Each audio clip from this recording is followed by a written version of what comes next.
Good evening, everyone, and welcome to the show. I'm your host, Len Dorman, the host of the Southern Fried Paranormal podcast.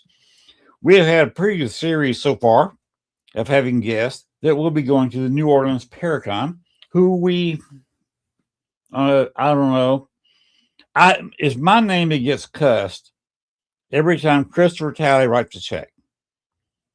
Because he would say, this is all my fault. So I'm owning it. It's my fault. Sorry. But we're going to come in and bring our guest in just a minute. He will be at the New Orleans Paracon. And we're going to be talking about that along with a bunch of standby voodoo. Yes. Voodoo.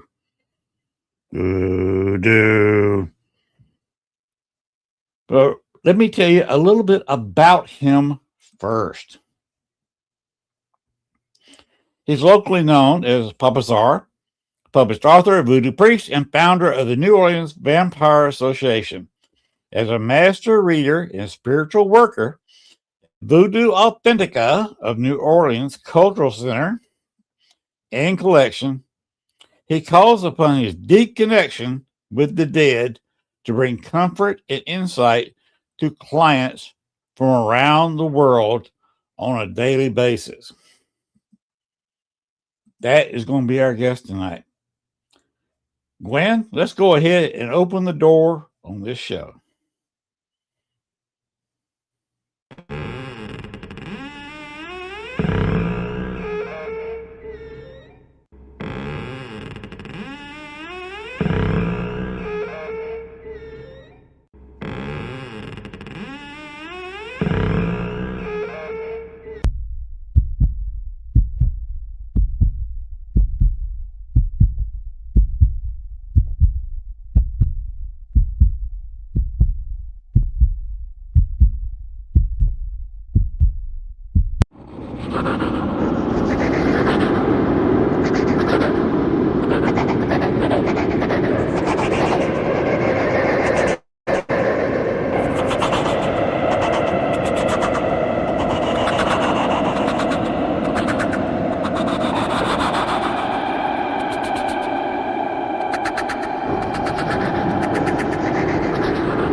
All right, that is, without further ado, let's bring out our special guest, Papa Zaar himself from New Orleans.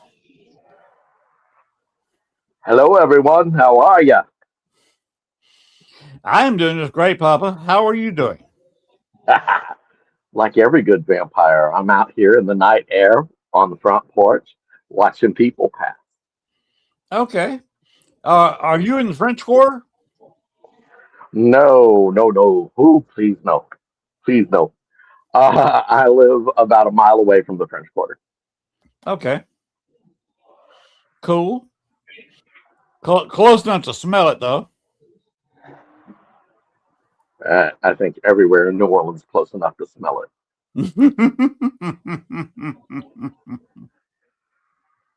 Are you But looking all that forward to anticipation and partying and fun? Yeah. Everywhere in New Orleans close enough to smell it. Oh, yes. The street gravy. Classified life form street gravy. Yes. That'll always be around. Always. As long as there's a New Orleans, you're going to have street gravy. Yeah. Never wear open-toed shoes on Bourbon Street, peoples. Never.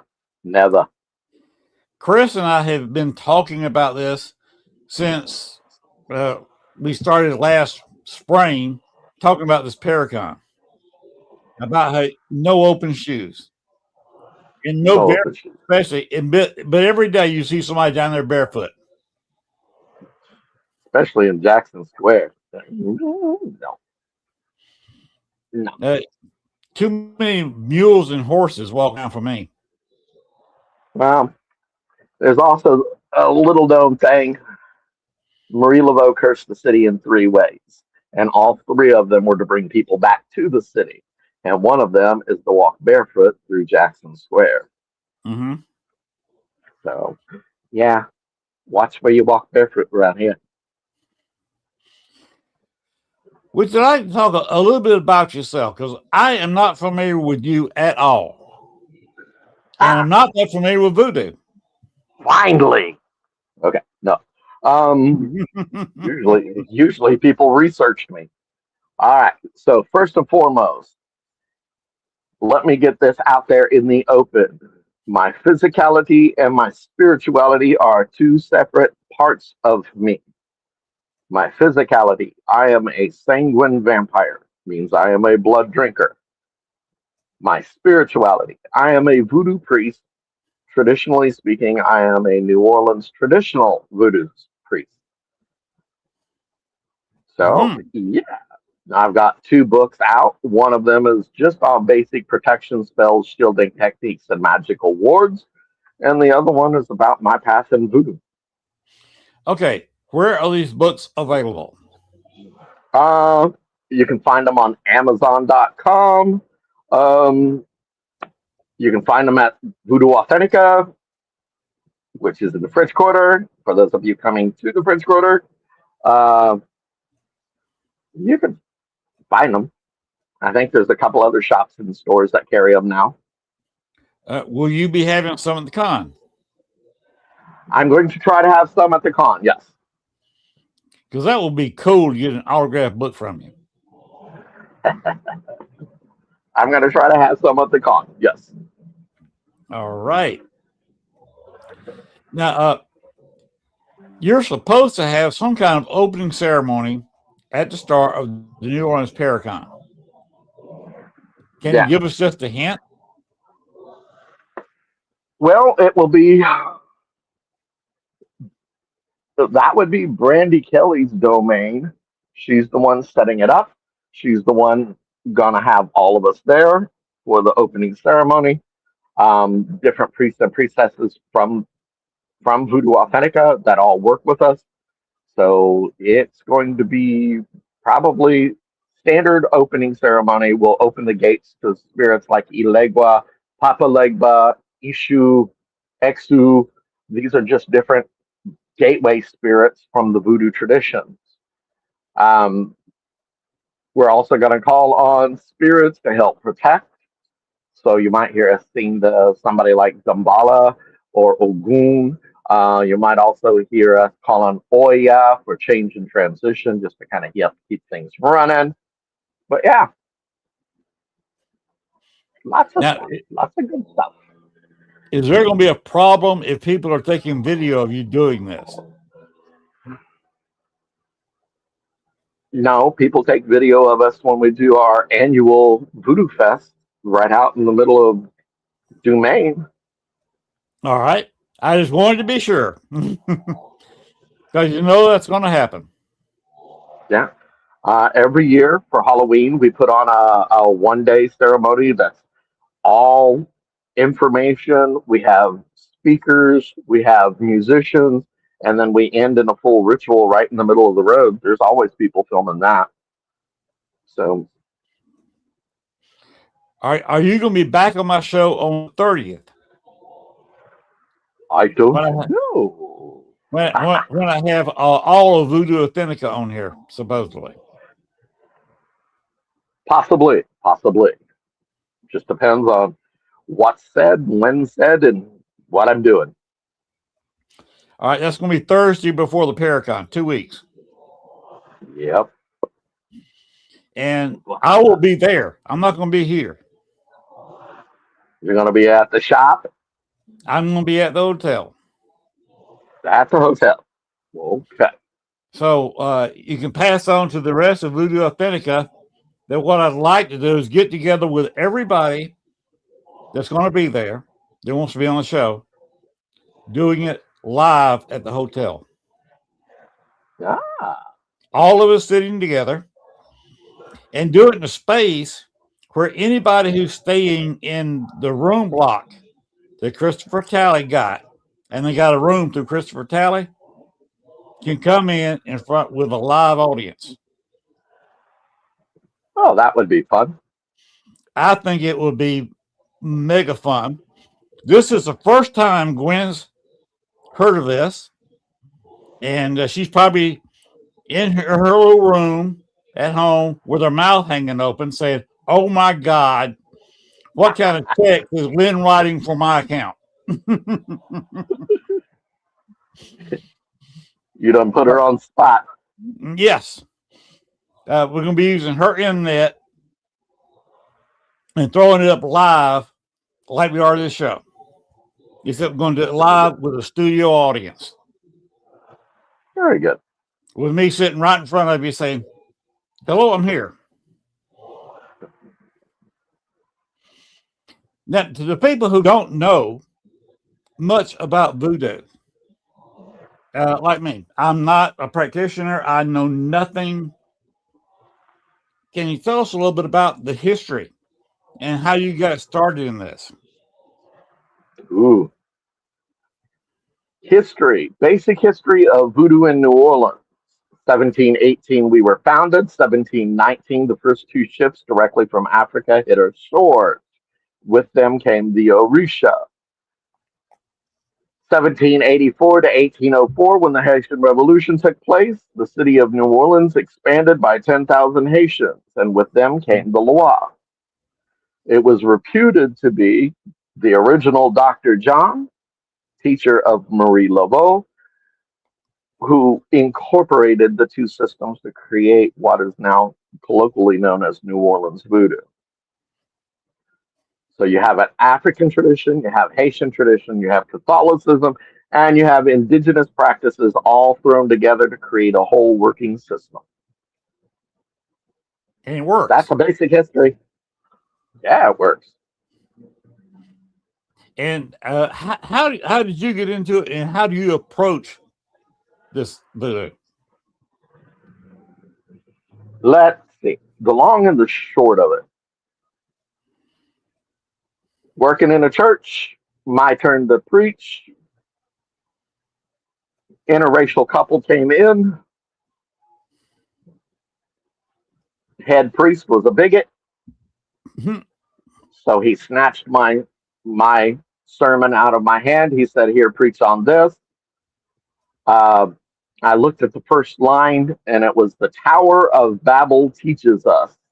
And I knew he was aiming that sermon at the interracial couple that had came in. And my filter not being so good back then, I said, "I can't do this shit no more," and walked out. Now, please understand, where I lived at the time is in Howard County, Indiana, where I was also in the church. However, 20 miles from my hometown is a little town called Peru, Indiana. Okay. Peru, Indiana is the north central capital for the KKK. So envision, if you will, whitish looking dude wearing white robes coming out of a cornfield, bumping into a African American woman dancing around a bonfire with a dead chicken in one hand and a doll wrapped in blue in the other. All right. You're painting a very interesting portrait here. She stopped. She looked at me. I guess she took a better look because she saw my raiments, my little stash with all my holy symbols on it. And she went back to doing what she was doing. I sat down. I started asking some questions. Things closed down for me in Indiana, but they opened up here in New Orleans. So I was like, okay, I can go learn about this stuff a little better. Where better to learn about it than one of the places it was created? Well, I got here, and all of the colleges here had very homogenized information, or as my first godmother used to call it, colonized information. Uh, the only real information I found at the time was I did a trip out to California, went to Berkeley. In their library, they had some really good information about voodoo. Found a spirit I sort of identified with. The spirit's name was Baron Samedi. Came back here, knew that the tradition honored ancestors, so I built an ancestral altar. Then I had an altar to Baron Samedi. Okay, now please bear in mind, back before I learned proper way, spirits introduce themselves the way spirits introduce themselves in voodoo.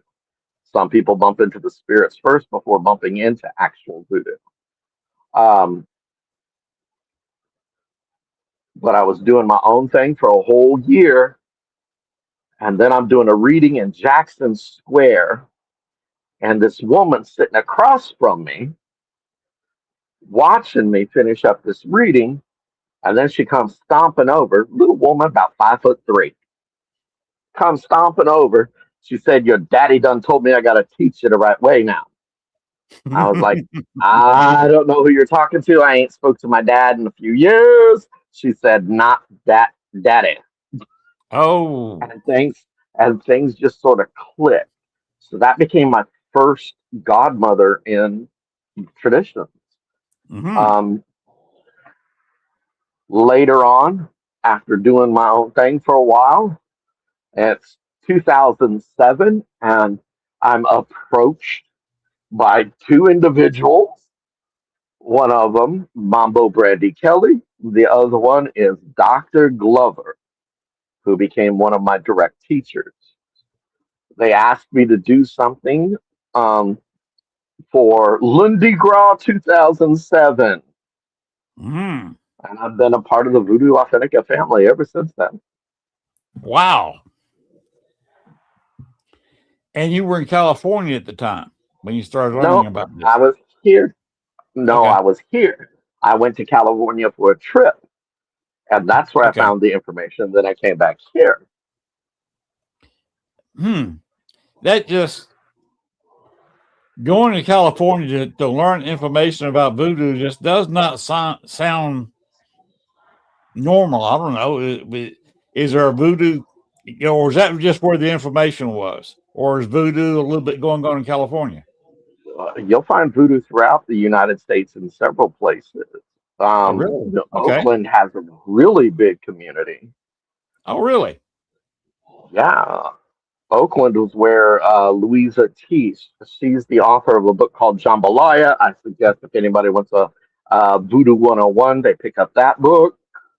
But she was in Oakland. So there's voodoo throughout the United States. Everywhere you find a big Cuban community, big Haitian community, Jamaicans, anybody that's coming from the Caribbean corridor, if you find a large community of them, not to mention all of the Latin American countries that carry a form of voodoo in them. Mm-hmm. So that's why you'll find a lot of botanicas around. So all of these little traditions that just cropped up because of the slave trade coming through the Caribbean corridor. Hey guys, Zara, do you mind if I show your books? Go ahead. Okay, I want to make sure these are the correct ones. I just went and got them off of Amazon, but I there you go. Is that one? That's Voodoo Through My Eyes. That is my book on my tradition of voodoo. All right, and then that is Beneath the Sheltering Oak. That's book of shielding techniques, magical protections, magical wards. It's for anybody to learn to protect themselves magically. Okay, well, I'm gonna pop back off, but I wanted to show them. If you would like me to pull them back up, just say so and I'll hear you. Okay. Okay. Gwen, yes. Go ahead and pop up the picture of me and Gail that you did. Okay. Yep. This is our little caricature type thing. Papa Zaar, you were talking about a mixed race couple. There you go. Here we are. We are good. So Gail will be at the Paracon, and you will meet her. Good. Looking forward to it. Now, one of the things I kind of stray away from nowadays is I don't use the term racism. I call it epidermism. Because if you're honest about everything, we're not judging people based on race. We're judging people based on color of the skin. Right. So, How much melatonin you have. yep. And that's about what And everybody's it's sad. doing. It's sad. It's stupid. Some of the most loving people I've met were people like Mama Lola, my original godmother in Haitian Voodoo, Mambo Maggie, her daughter, who is now my godmother in Haitian Voodoo, um, Mambo Marsha, her granddaughter. So all of these people just kind of like adopted me and showed me true love and respect. So yeah, I call it like it is now. It's not racism, it's epidermism. Aha. Now, you're going to have a table inside, correct? I am going to be there and I am going to be offering readings to anybody who would like a reading. All right. So I'm just trying to figure out exactly what people should be expecting of you. You'll have some books that you'll be happy to autograph. I'm going to try to have some books. I'm going to take some time and make my own gris-gris. Gris-gris are little charm bags that you carry with you. They're going to be blessed for protection, especially since some of these people going to be new going into like paranormal stuff. You know, it's okay to visit the spirits, to play with the spirits, to talk to the spirits, but don't try to take the spirits home with you. Exactly. Just saying. That's not fun. Having It had an depends on encounter how. before, It depends on how you invite them. right. I've had spirits follow me home. I've had attachments from a prostitute who died in the 1920s. Oh, those are fun. Oh yeah, got that in Chicago. You don't know much about me at all. I lived in Chicago for 14 years. The wife is a native Chicagoan, but her family is from down here in Southeast Arkansas, which means they originally came up from Louisiana. A lot of her relatives are still in Louisiana. I actually found out that I've had some relatives buried down here in New Orleans. Really? So I got a root down here somewhere. Yep. I haven't found the living side, but found some of the dead. You got roots. Now, Nicole had a question. She says, what if your art is so bright, why they tend to follow me? She said, but she's used to it. All right. If spirits are tending to follow a person, it's because they sense something safe about the person or something unfinished about the person. Mm-hmm. So I like to be a safe space for spirits. I mean, after all, they do help me with my readings. They help me with the way I connect to people when they need something from me, like a gris-gris or a special oil or anything of that nature. So, all right. Christy has just come into the chat room. She is hello, Christy. She is from Australia. Dananda. Ooh. Lovely place. Too many damn spiders. There's spiders down there that will eat you. If they can catch me, let them. Maybe it got more than two legs and it's not associated with a spirit called a nonce. I'm running. Now, Christian says they're harmless. I don't know anything in Australia that's completely harmless. They're fun. I like, there's this one time of year where it's like everything gets covered in spider silk in a couple of areas. And I love the feel of it. It feels very haunted. It feels very, very homey for spirits. So I like seeing that, and I like the feel of that when I see the pictures. Now, there are a lot of misgivings about Marie Laveau. Can you straighten out some of the There's BS? a lot of stuff about Marie Laveau. Okay, let's say a lot of bullshit about her. Can you straighten some of it out? All right. First of all, there were more than one Marie Laveau. True.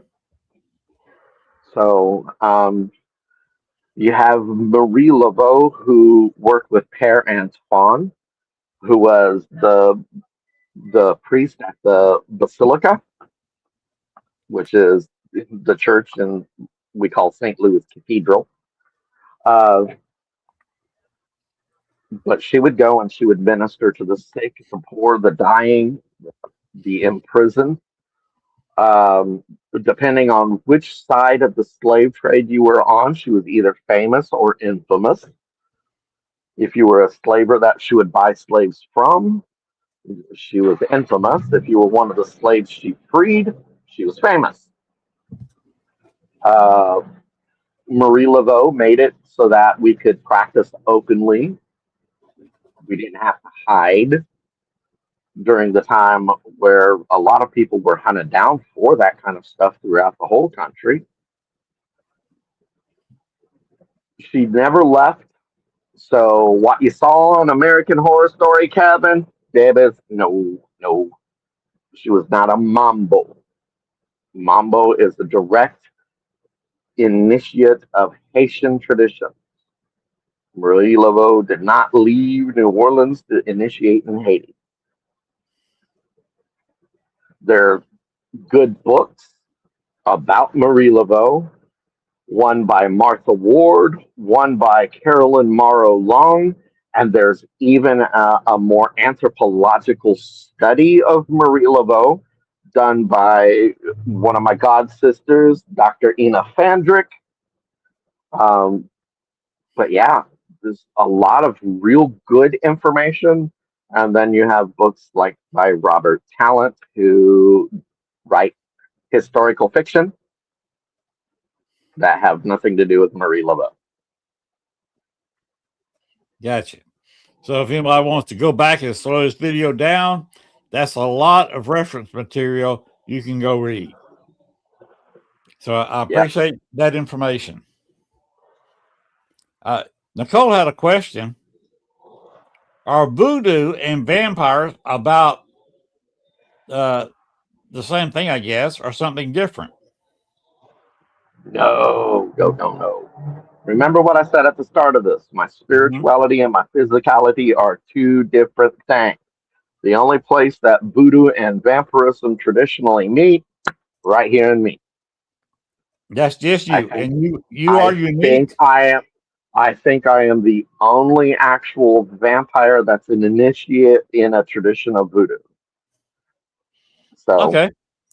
She said thanks. But she appreciates you answering that question. Thank my you very vampirism is sanguine. Again, I am a blood drinker. I have multiple donors. I do not go trolloping around trying to scare people. It's just not my style. I'm more into comfort.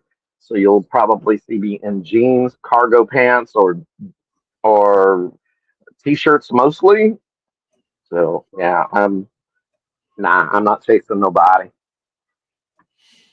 All right. Is this the first Paracon you've done, or have you done Paracons before?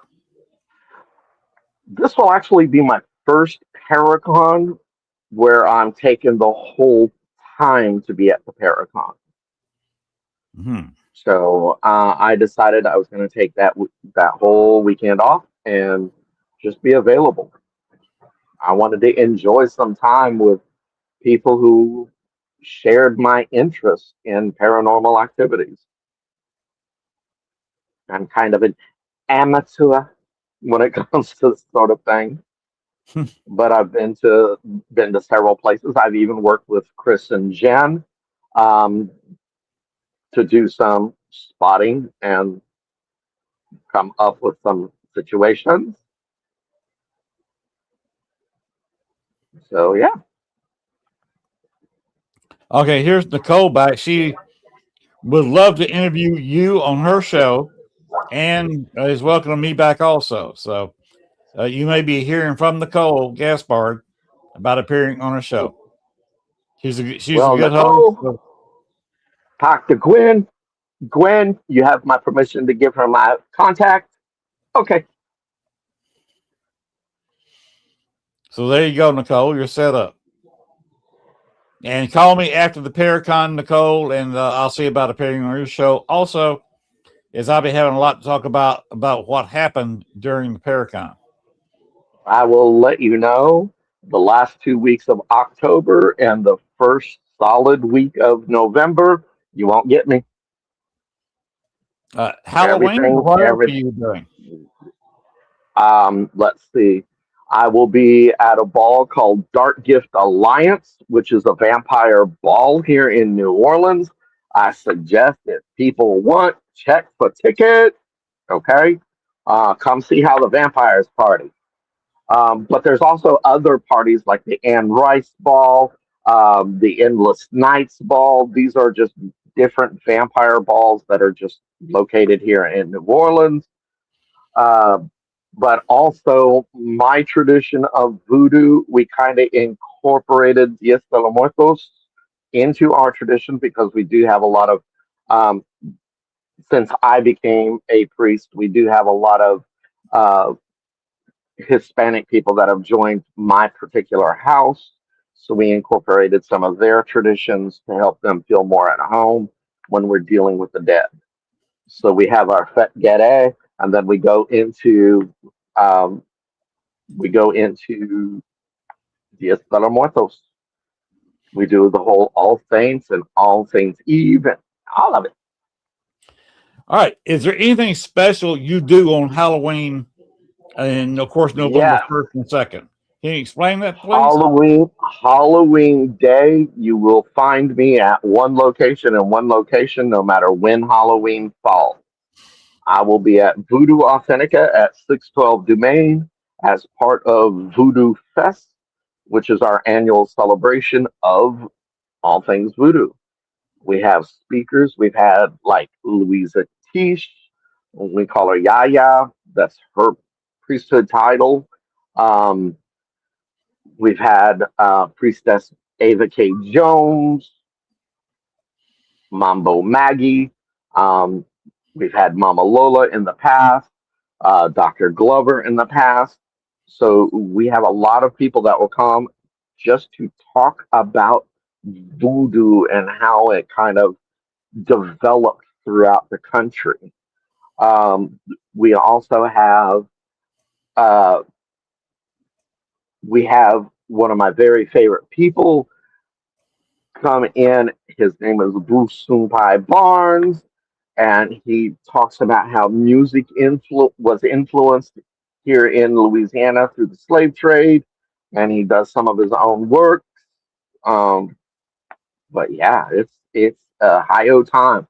We even have food. So if you're in New Orleans for Halloween, come there. Runs Because I have from my about own tradition. Hmm? runs from about 1 in the afternoon till about 8:30 when Spirit says, "Okay, you guys can go home now."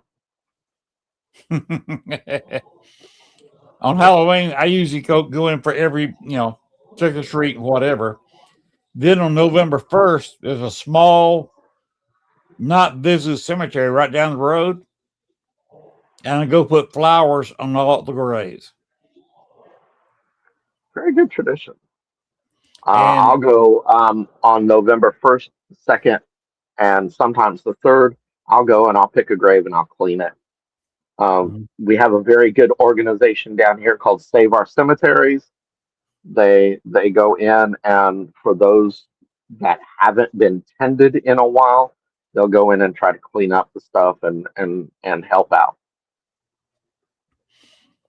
And then on the 2nd, to close it out, I will I just turn on some of my equipment so I can hear the spirits and have a bonfire out in the yard.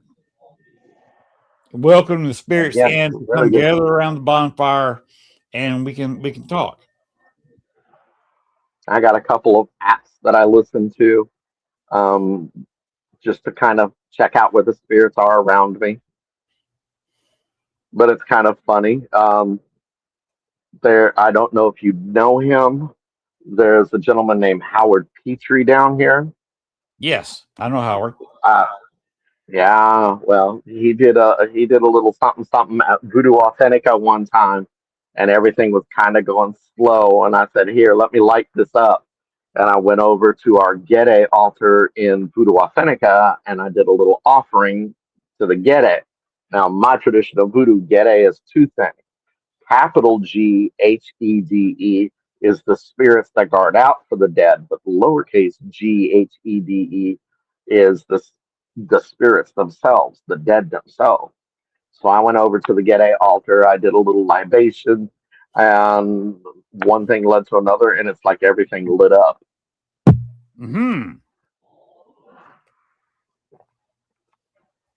Spirits like to be invited in if you're looking for them.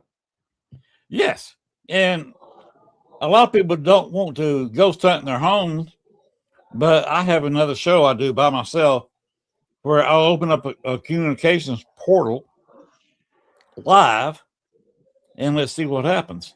And if I do it often enough, I have just a few spirits that will come in almost every time I do it. I got one that cusses like a sailor with a little bit of construction undertones. Yeah.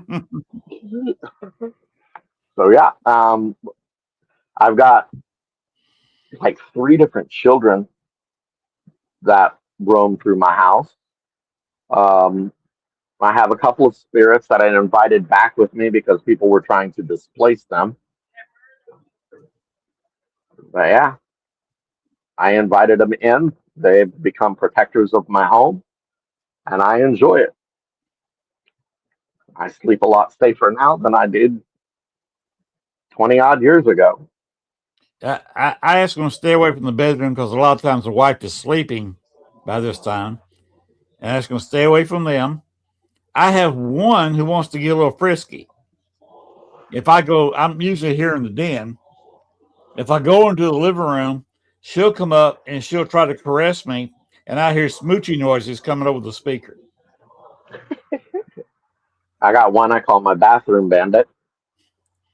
What does he do? Generally, if somebody has a habit of pissing me off, he does things like flood their bathrooms.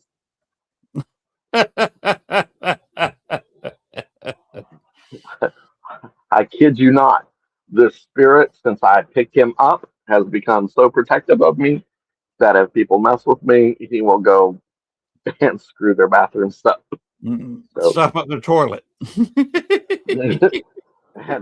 and I keep telling him, don't do that. But, when they get protective, that's on them. Revenge is a dish best served cold. Of course, that can be shitty. I heard that. Of course, Gwen's going to have a heart attack now. We keep cursing. That's why I've been at a minimum. Sometimes about one too many, and a disclaimer pops up. Amazing. I was just getting into Thank you. Gwen, Thank you to the gods of technology for the disclaimer.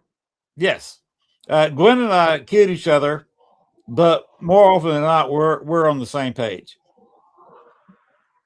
I was just about to talk about the this morning, and she pops it up. Yep. Gwen's a great producer. We have a lot of fun. I kid her a lot, but she's one of the best around, and she just proved my point. I will tell you. First time I've ever spoke to her, and she's been amazing. So kudos to Gwen. So anybody got more questions on vampires and vampirism? I was about to say this the blood drinking. We're going to kind of change. You were talking about voodoo, and now we're going to talk about your vampirism. Okay. Would you care to explain a little bit about that? All right. Now, vampires have been a part of mythos. You can find them in every mythos on the face of the planet. There's a form of vampire in every tradition. Every. I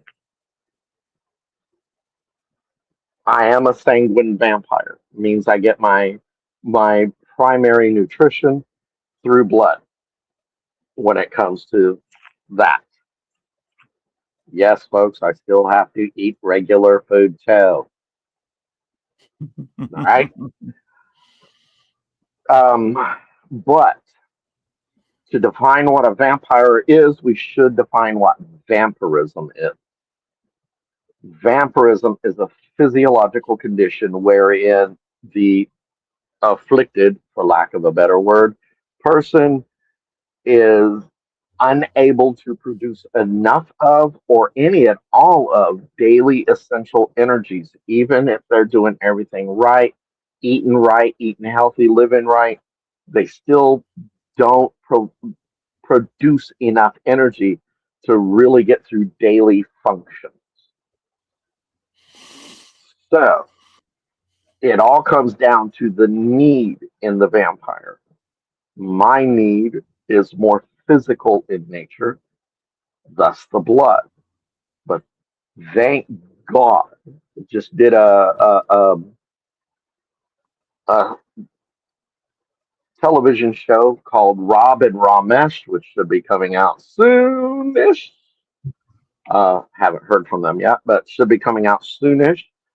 And after 30 years of pushing, I finally got them to focus on uh, psychic vampirism, how psychic vampires feed. Because trust me, there's 30 odd years of video and interviews with me talking about blood drinking, but there's very few that focus on the psychic vampirism. There's books about it, but no TV shows really invested in it. So we finally got a show to actually invest time and quality on psychic vampirism. And it's Robin Ramesh versus. It's a little British show. So check it out when it comes out. If anybody knows of the show. But as far as my personal feeds, I have at this time 4 active donors. Donors are people that, for whatever reason, nature has blessed with an abundance of energy that will seek out vampires. And most of mine, like, I was doing laundry one day when I hooked up with one of them. He saw me answering some emails while I was at the laundromat just doing basic laundry because, clothes. But yeah, he started asking questions. One thing led to another. And after about 6 months of getting to know him, he said he wanted to be one of my donors. So he's one of my donors. And about every 3 months, just to be on the safe side, myself and all my donors get tested. It's a trust thing. So we keep that going. But beyond that, it's all about the need. There is going to be a kind of a vampire head there. I was wondering what you thought about Father Sebastian. He's one of the heads, but there's multiple heads. He's Okay. not the only one. Like I'm the most easily found vampire in New Orleans, and I make myself readily available. However, Sebastian has been around for a while, so what can I say about the man? He throws a good party. He's got some good books out there, but his particular group, his sphere of influence in the vampire community is generally relegated to those people that follow his path. But not everybody in the vampire community follows that path. Like not everybody in the vampire community follows this code of ethics called the Black Veil. My own personal house has its own code of ethics. My house is called the House of Mystic Echoes because every one of us have some form of magic that we do. But it's all about who your people are. I'll be on the panel with Father Sebastian talking about vampirism. But again, his traditions, his works are his. My works are mine.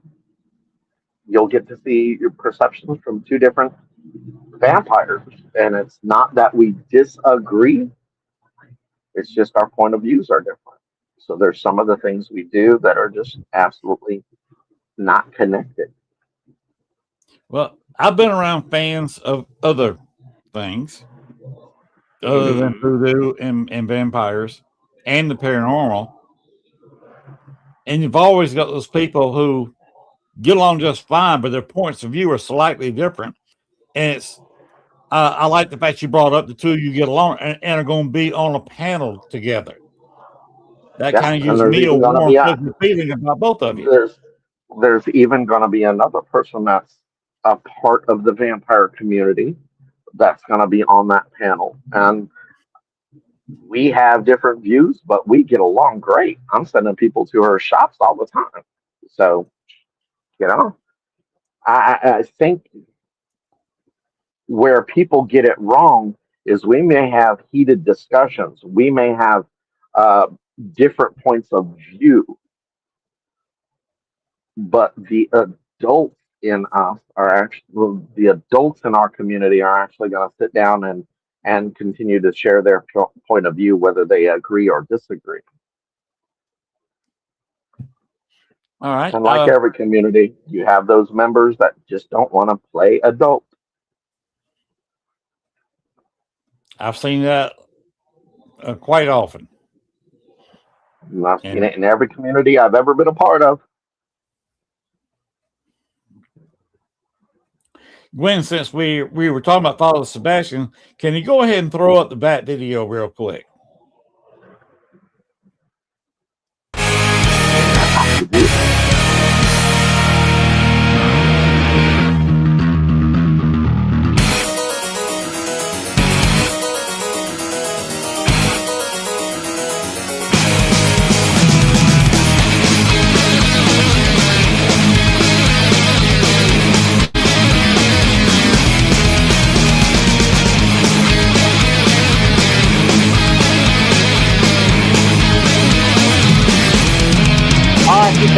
夜明けが迫り来る招かさる感情を真空の逆流に私は酔いしれた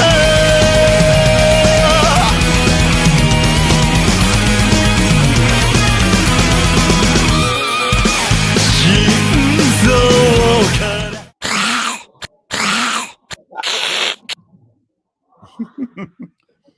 Flip, flip, flap, flap. That is just a cute little promotional fun video I put together. Talking about Very the nice. vampires down in New Orleans. Because I'm in the paranormal, I approach it this way. Two different ways, actually. You've got to have a little bit of showmanship. You can be serious on an investigation, but you got to have a little bit of showmanship to keep people's interest. You got to be real, but you got to entertain. That's anything nowadays. Mm-hmm. If you're out in front of the public, you got to entertain the public because that's what they're looking for. Entertainment per dollar impact. They want. If I spend $1, I want $1 worth of entertainment. And it's just the way I kind of look at it. It's fun. If you're not having fun in the paranormal, you're doing it wrong. I'm just kind of entertained to see how many spooks we're going to have show up. So many people combined energy that are looking for paranormal. There's going to be something. There's going to be something. I think there's going to be a lot of things going on. There's going to be a lot of people that's going to be come out of there a little bit surprised, a little bit shocked. I don't know what they're going to be expecting, but I believe New Orleans is going to turn out for them. Yep. New Orleans has a habit of turning out for pretty much anything. And by the way, a lot of the ghost hunts will be on this network live. Very good. Very good. Y'all out there, pay attention. Now, are you going to be working with any of the ghost hunts, or are you just going to come in with Voodoo Authentica and you're in the vampire panel? I don't know. I'd like to. I haven't talked with Chris or Jen about that yet. I'd like to. Simply because it's just one of those things.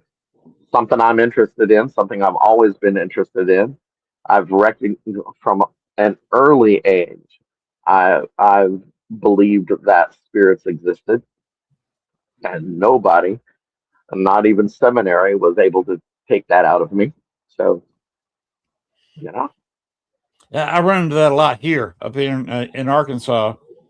They flat don't believe in ghosts. And yet they still do what Mama and Papa used to do. Mm-hmm.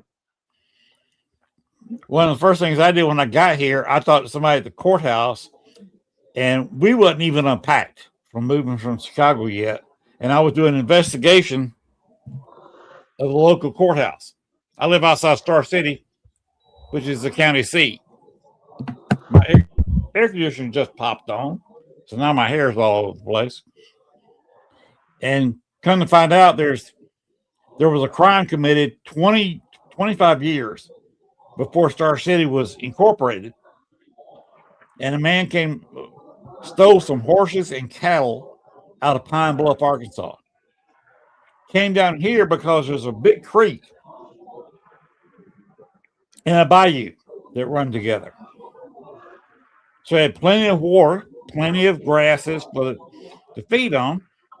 So he came here about 25, 30 miles south of Pine Bluff, Arkansas, and got caught. The guy, of course, followed all the tracks and hanged him here locally. And to this day, they are in the courthouse arguing. The guy who's cattle, the victim, he's saying this guy should have been hanged for being a horse and cattle thief. And the guy is mad at the victim, saying that he should have had his day in court.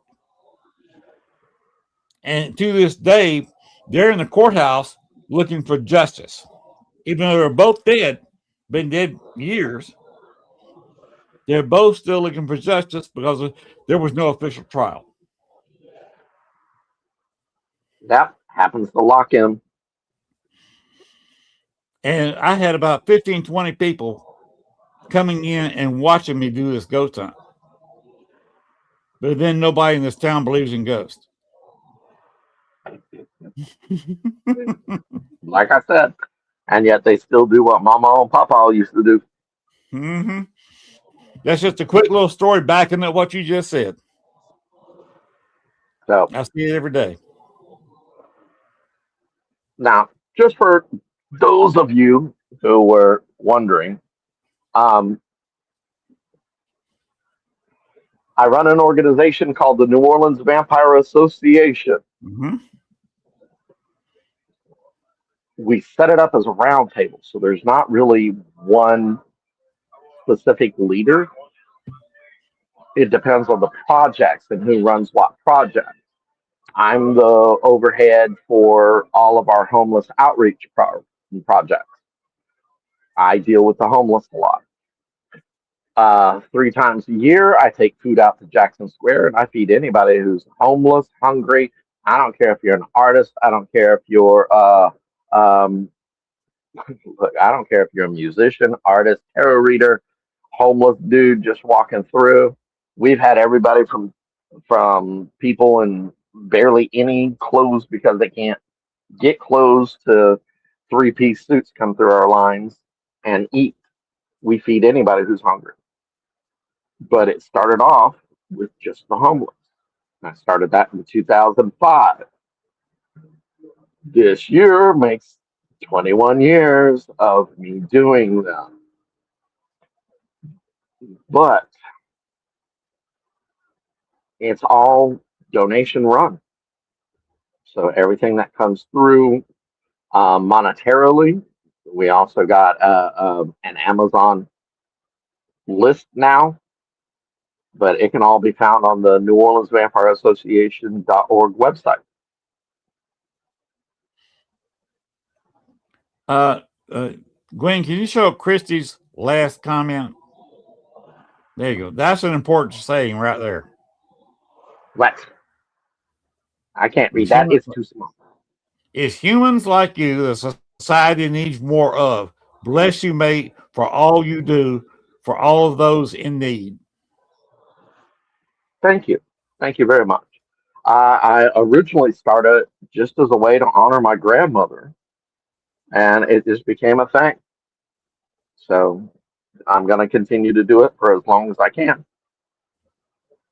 Well, you see, you're actually giving back, and I just want to publicly thank you for that. Look, this city has done so much for me. So much for me. It helped me find a path. It helped me find a purpose. This city, much like cities like Savannah, Chicago, New York, Los Angeles, Las Vegas, even Tallahassee, Casadega, all of these cities have a very unique spirit in and of themselves. But this is one of the few cities that's truly run on reciprocity. So if it gives, give back. And that's what Christy just said. Honoring our ancestors is what we all should do, paying it forward. Exactly. And Very much so. That's what I try to do on November 1st and 2nd of every year. Is try to honor the ancestors, because what I look at on November 1st, I visit them, the spirits, by going to the cemetery, cleaning it up a little bit, putting some flowers on the graves. And then on the 2nd, I invite them to usually go outside into my yard and have a nice little bonfire. And everybody feels comfortable sitting around, standing around a fire. Yep. And welcoming them.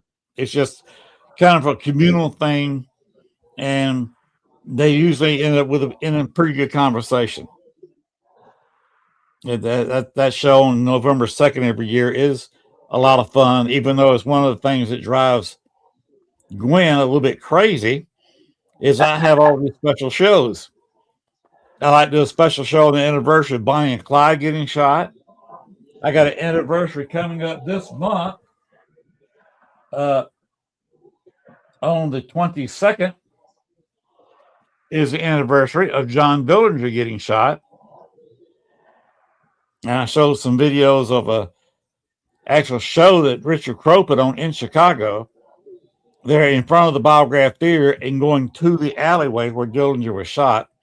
And then, of course, I have to explain a little bit what I like to do on November 1st and 2nd. Mm-hmm. So I'm kind of glad to meet a little bit of a kindred spirit that tries to make friends and do part of the good works in the paranormal, like yourself. But again, you like to have a little fun at it too. Yep. Gotta have a little fun. Gotta have a little fun. Got to. And but spirits love good jokes just like anybody else. So They used to be human. I think that's why my bathroom bandit I get such a giggle out of. Does he ever give you your name, or does he just want to remain anonymous? His name's Carl. Carl. Yep. He was in Dallas, Texas. He was killed in the bathroom of his home by his girlfriend, who did go to jail for it, but she used a garden rake to Oh, wow. unalive him. So, Girlfriends so can be dangerous. when I see him as he died, not the nice little oogie boogie spirits that you see. No globes, no nothing like that. When I turn my ability up, I see them as they died, not. That can be a little gory sometimes, I guess. Yeah. Especially thanks, Chris, for letting me see the dude hanging in the closet. That was one of the things we worked on. And that was at the Marie Laveau house, just so you know. Okay. Have you ever been to the voodoo shop where I guess our own very own Veteran Terry Brown is going to be doing an investigation? Have you ever been there? Where Chris and Jennifer had their investigations. You mean Bloody Mary's shop on Rampart, where Zach and Addie died? Well, where Addie died, Zach actually took his own life at the Omni Royal. Right. I refused to go there because I was friends with Zach and Addie. I helped get them food. I helped get them clothes when they needed it. So I don't deal with that at all. Do they ever contact you, or is just kind of mutual? Yeah. Oddly enough, still madly in love with each other. But after Hurricane Katrina, when Zach couldn't get his meds, and that's the big thing about a lot of disasters where people have died in the aftermath of the disaster. If you can't get the meds you were on and you died from that spirit's staying around for a while. I've heard of all these people trying to cross over Zach and Addie. They ain't going nowhere. So they're there. They're there. Every now and then you can kind of feel the cool spot out in front of Omni Royal where Zach killed himself. So yeah, I've investigated there 3 times. Yeah, I'm looking forward to going in there. Letriana, of course, the CEO of this network, is allowing us complete access. So whatever she does there and whoever she contacts and whatever happens will be shown live. But it should be fun. That's going to be fun. Jeff Teflin says, Half of the Paranormal from Ohio was once a groundskeeper at the Bearler House in Ohio. So welcome to the show, Jeff. Thank you for watching. Now it's about, I don't know, we just topped out an hour. Would you let me have about a minute to go ahead and put up the video with the New Orleans Paracon? Go for it. Let her roll. Go in. Go in. I'm going to take a drink of Sprite. Take. Give her a minute.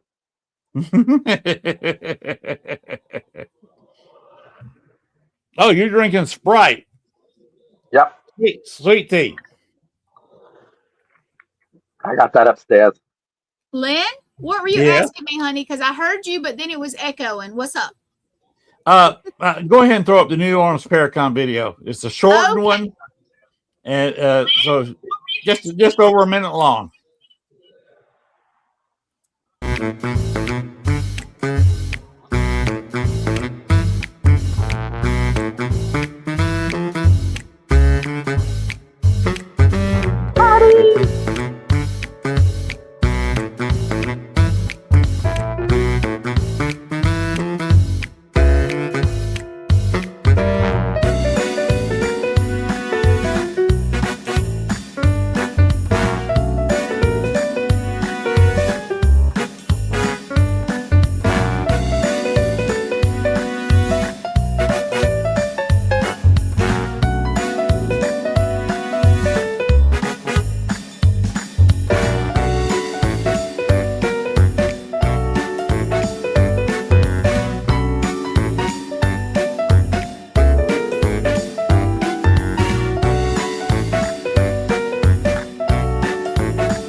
I got to hear the hit off on that one.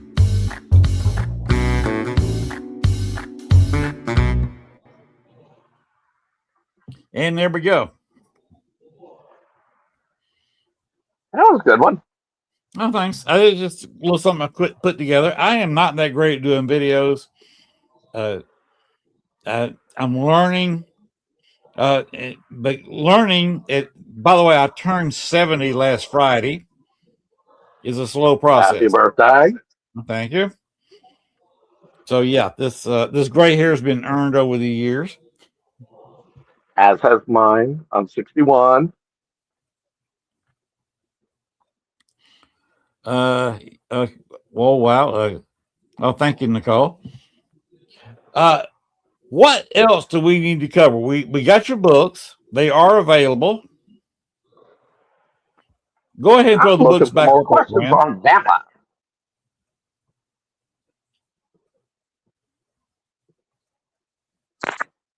Again, Voodoo Through My Eyes is strictly about my tradition of voodoo. So it's a combination of African and Haitian traditions. So you'll get introduced to some of the common spirits that I deal with. Beneath the Sheltering Oak, protection spells, magic awards, shielding techniques, ways to protect yourselves, people, especially in the paranormal. Learn ways to protect yourself. Okay.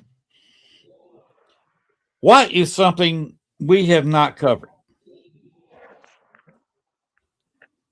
I don't know. So what are some things we have not covered? Well, we covered your past. We counted the vampirism, how they're separate from the voodoo. Very much so. Where outside of your books, is there a movie or some person who pretty well has the idea of voodoo or vampirism? We'll cover them all correctly, or some that have it so incorrect that it's pathetic. Oh my God. That's just about every vampire movie on the face of the planet. Every vampire television series.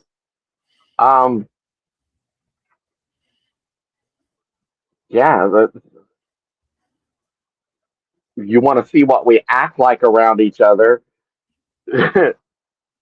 then there are a few movies that show that. There's even a TV series. But if you're asking for accuracy about what vampirism is, no, you won't find it. There's nothing out there that really portrays what vampirism is. There was I can't remember if it's Jason or Jeremy London made for TV movie that comes close, but beyond that, no, I don't think there's anything that actually actively portrays us. But like I said, if you want to see how we act around each other, that's that lovely little series, What We Do in Shadows. That's pretty much how we all act around each other. There's a reason one of my very good friends coined the term vicar of vampires.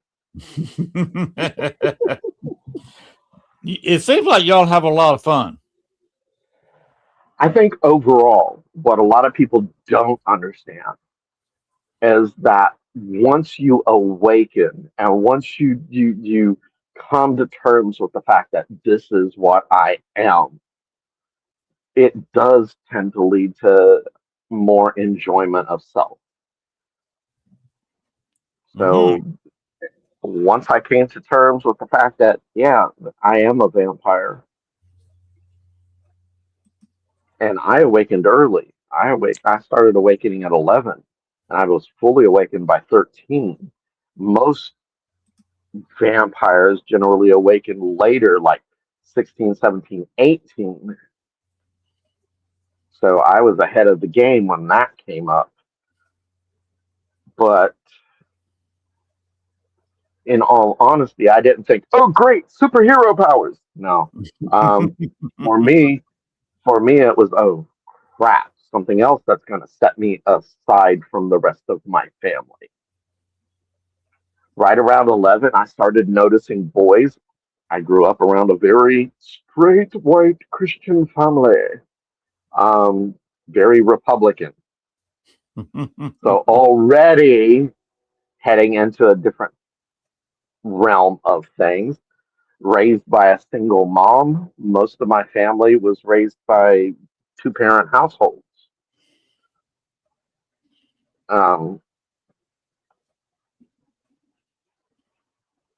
So there was a lot of things that was different about me, and this was just one other thing.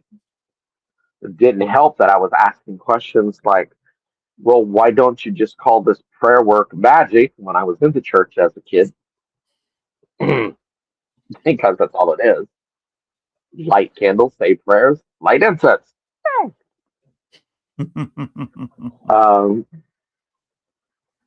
But it was just another thing that made me feel set apart. I didn't feel like I was a part of anything greater. I didn't feel connected to my family, which was very, very family oriented. You got cousins, uncles, aunts, grandma, grandpa, everybody lived close, everybody stayed close, but yet I was the outsider. And when I was included, it was, in all honesty, minimal at best. So how long? Just another thing that set me apart. How long did you say you've been in New Orleans? Oh God. Originally, I moved down here about 39 years ago now. Oh wow! I've been back and forth a couple of times. I went back to Indiana to help my mom out a couple of times. Went to North Carolina to help my sister out one time, but I always came back here because this is where I felt at home. So even though there was some time away, this is where I would come back to. This was home. I didn't even leave for Hurricane Katrina. You wrote it out Hell yeah. in the house you're in now. No. I was in a 3-story apartment complex. My floor was the ground floor, but there was 2 other people who couldn't evacuate. I had pets, and they weren't letting pets go anywhere. And I didn't have a car. We have buses and streetcars here in New Orleans. Right. So everywhere I go was bus, streetcar, or now Uber. Yeah. But they wouldn't let pets on buses for the evacuation, and the nearest evacuation center to me was 10 miles away. I was not walking in tropical storm force winds 10 miles to evacuate my butt. So me and 3 other people from the apartment complex kind of all piled up in one of the open, like somebody evacuated and took all their stuff with them. They've just left the apartment open, so we went upstairs and we stayed up there. Got to see the wind, got to see the rain, got to see the eye. So yeah. The eye is freaky in a hurricane. If you've ever been in a hurricane, I've wrote out 2 category 1s. Nothing like Katrina, but you still got that eye, and it's freaky in the eye. Yep, it is. It is. It's like dead silent. Mm-hmm. I mean, No there's wind more moving, noise. no nothing. There's more noise in a graveyard. Mm-hmm. So, but yeah, I wrote it out. I survived. I was actually in Metairie, which is kind of like outskirts of New Orleans, but ended up even back then doing stuff like we started our own food drop at 18th and Edenmore, which is back in the area I was, which is a little area called Fat City. It was a wannabe Bourbon Street. So when I say you can smell Bourbon Street all over, that's why. Exactly. There's a couple of places like that. But my job came back. They came back with a whole freaking, like, they sent food, they sent clothes, they sent more food that I could use. So that Thanksgiving of 2005 was my first time taking food down to Jackson Square and feeding anybody. So, and a lot of us were just shell shocked, to be honest. People who had rode out the storm for one reason or another. One of the people, their job absolutely refused to close down. Really? Until it was way too late to evacuate.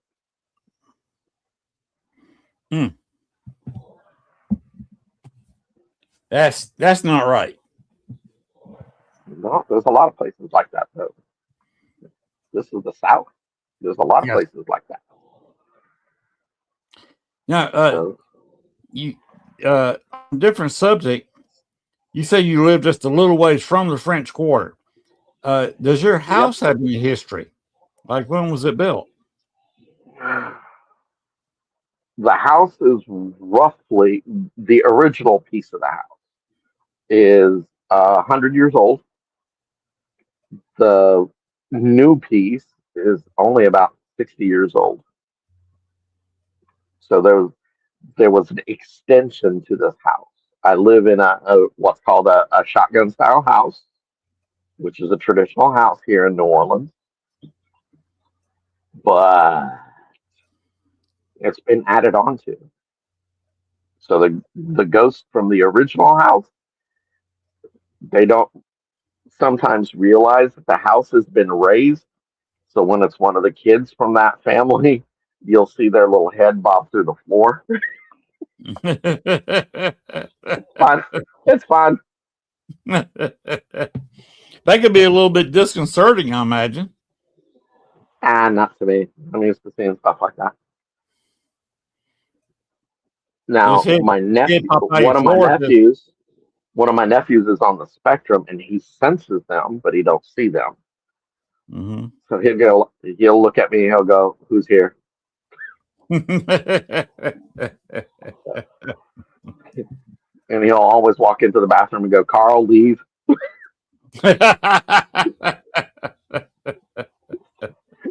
So he'll boot Carl out of the bathroom for a little while till he gets done. That is a question I've heard asked on talk shows.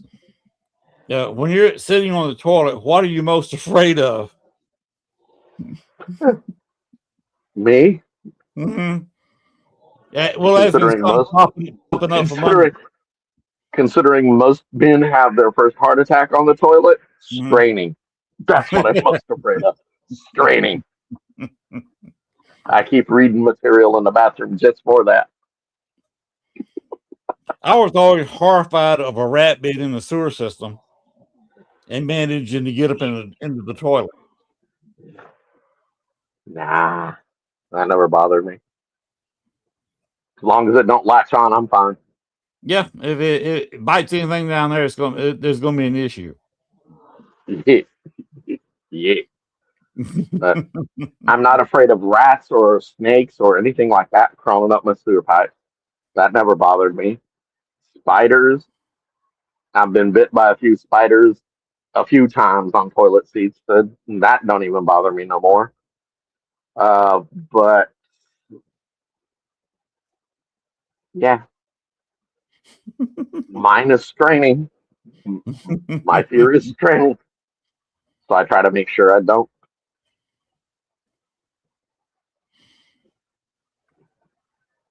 Now the fun part is, how do you know when the spirits leave the room?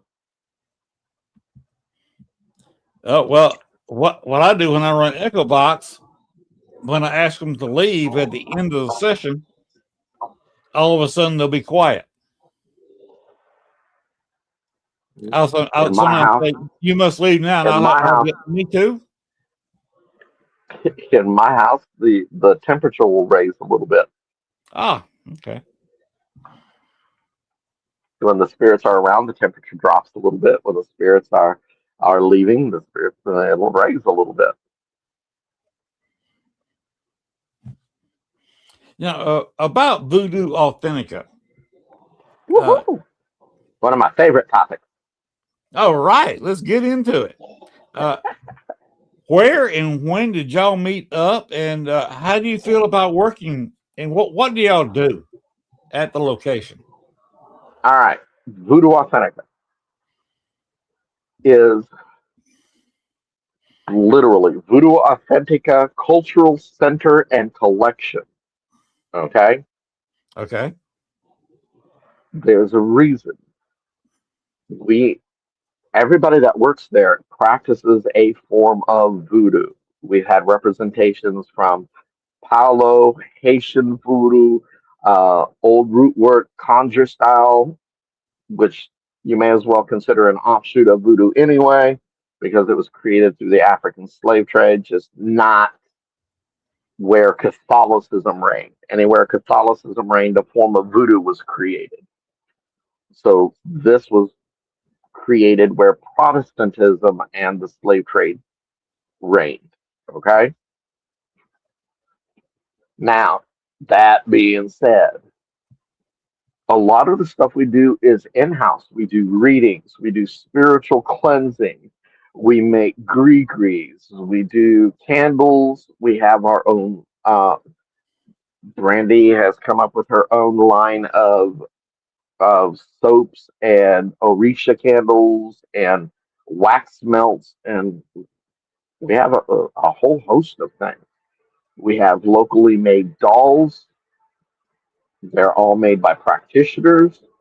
We even have artwork from Haiti and Africa. Got to pay attention to those ancestors that created this. So that's why we have those representations in the house. We have active altars that people from around the world come and pray at. And we even have people that we refer people to for work if they need it. Voodoo doesn't call it casting spells, it's doing work.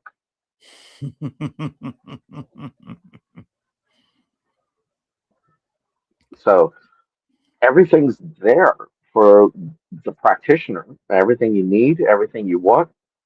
Now we don't dip into some of the control stuff. Brandy is very, very no, that's not something we do. We don't control spirits, we don't control people. So everything in there is going to be beneficial. And to be honest, even the dolls are prayed over in such a way that you can't actually use them to harm anyone.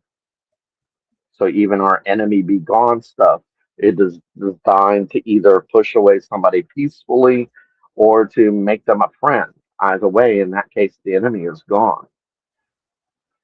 I love working with somebody that's very ethical in their approach to voodoo. Mm-hmm. And so I gather the other people who are working for Voodoo Authentica, you found kindred spirits. Very much so. We may not all agree on practice because we're from different traditions, but the kindred spirit, the fact that that's my family, and I may argue with them, but God help the person that try to mess with them. So you are family. You found a family. You got lucky enough to find a family. I got lucky enough to find a family in voodoo. I found a family in vampirism. I found a family in practically every aspect of my world. Well, this makes you a happy man. For the most part, I am very happy. You know, I still have my struggles like everybody else. And the fact that anger is my go-to emotional state, I watch my tone. I try to watch my temper. But other than that, I do. I do believe I am happy. Yeah, I know the feeling because I found a family with Letriana and Gwen. And I kind of include, although he's a little bit more difficult, Christopher and Jennifer Talley. I include them too. That's just because they are family. So, love me some Chris and Jen. Love me some Chris and Jen. That back last spring when we first started talking about the New Orleans Paracon, we were talking. He was picking my brain a little bit. We stood out in front of the hotel I was staying at till 4:30 in the morning. Oh, that's It was easy to do here. 5 o'clock before he went home. That's easy to do here. Yes. And he came by the next morning as we were packing out to leave, and we talked about Paracon the whole time.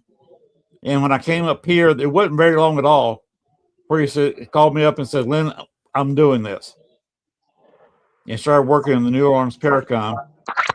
I always thought it was a sin because New Orleans didn't have a big Paracon in town, and the French Quarter is just such a natural to have a paranormal con.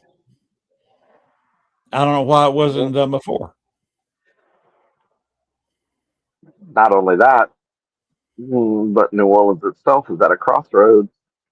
Yes.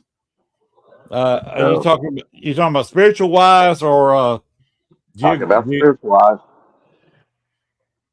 We have a very distinct ley line set up here,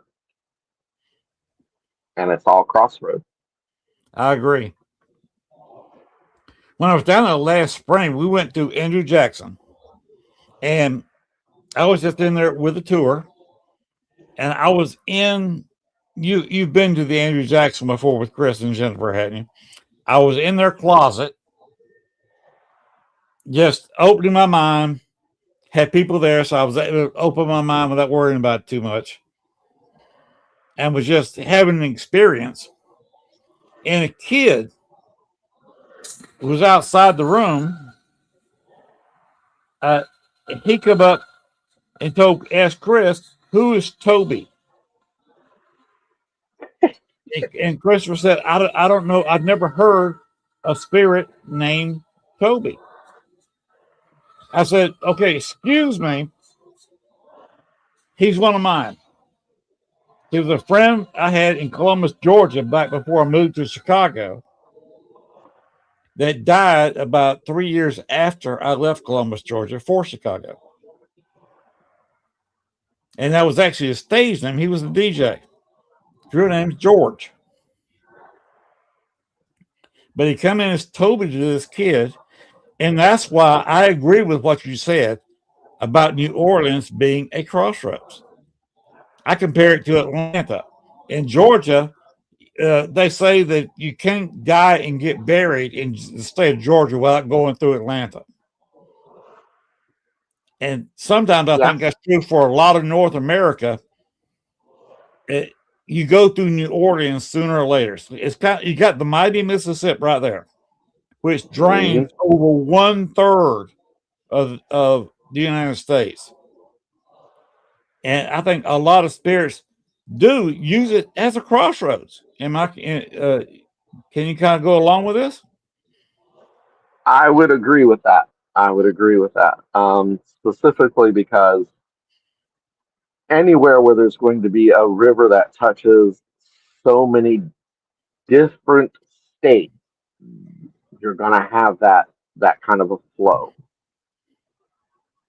So I think very much so that spirits riding that river gonna sooner or later end up in New Orleans.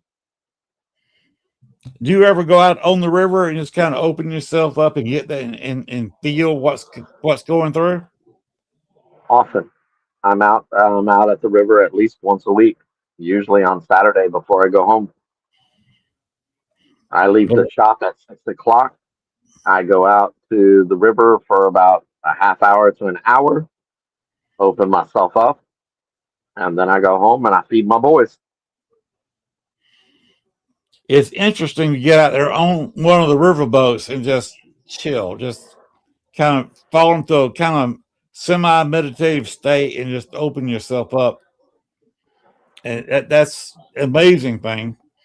I'm trying to talk Thomas Patrick, who does a show earlier, but he's got the Connecticut Paracon. That's his baby. He's got to work on that right now. That's why he didn't have a show. He was coming down Friday. I'm trying to get him to come down Thursday, be there Thursday morning, to take not on the Natchez, the other what is that? The Queen of New Orleans, the other riverboat that Creole goes down. That goes down to the battlefield, and you get to spend an hour or so there and come back with him. I'm trying to talk him into doing that. I think it'd be nice having him and Stacia with my wife and I, and maybe try to open ourselves up there on the riverboat in the middle of the river, especially close to the battlefield. I think it should be an interesting experience. I think it'd be a very interesting experience. So don't forget, Jackson Square has got its own share of the dead. Yes. And that could go into, if we do the show in front of a live audience, there's no telling what can happen. If I'm just a couple hours earlier, I'm on the river with Thomas Patrick, and we open ourselves up, and then all of a sudden come in and try and do a show with a live audience, and you got all that energy. I have no idea what's going to happen. I still think it's going to be entertaining to see how many different, because of the spiritual nature of the people and what they're bringing with their own share of talent. I think we're going to see a lot of good activity. All weekend. Yep. Well, is that what you think about telling the people that may still be on the sidelines looking in? You really think they should come down, and you think they'll have a great experience, something they will I remember? think if you're sitting on the fence,